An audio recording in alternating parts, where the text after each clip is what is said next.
Les enjeux du développement durable, classe de 5e chapitre de géographie par Sami Cherif.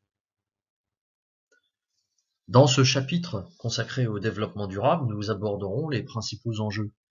En géographie, il s'agit surtout d'aborder la question des sociétés humaines. Celles-ci sont touchées par des problèmes d'environnement. La pauvreté peut parfois les aggraver. C'est pour cette raison que la dimension sociale et le problème des inégalités sont également au centre de la question du développement durable. L'autre question au centre du développement durable, c'est la préservation des richesses. Ces richesses sont parfois surexploitées et se pose ainsi le problème de leur utilisation. Il ne s'agit pas d'empêcher toute utilisation, par exemple l'eau, nous pouvons voir sur ces photographies, mais de réfléchir à des utilisations raisonnées. Le tourisme, par exemple, dans les milieux désertiques, est un cas qui montre la surexploitation des ressources en eau. De telles installations que nous pouvons voir nécessitent en effet beaucoup d'eau, la construction de piscines, de jardins, qui peuvent s'avérer incompatibles avec le milieu naturel.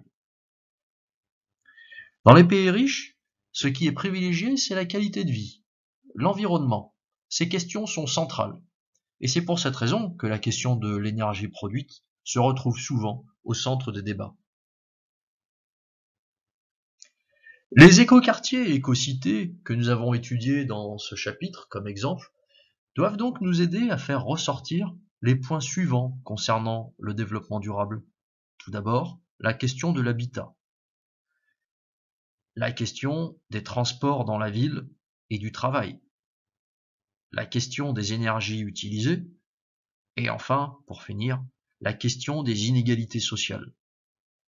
Les écoquartiers que nous avons étudiés, Tianjin, BZ, Masdar, qui sont également, pour certains d'entre eux, des écocités, ne doivent pas être des lieux, comme nous l'avons vu, uniquement pour des populations privilégiées.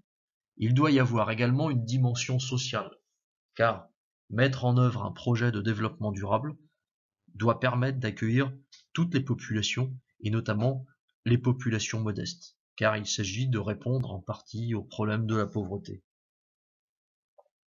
Au final, pour conclure, le développement durable se décline en 3 éléments, que l'on va appeler les 3 piliers du développement durable.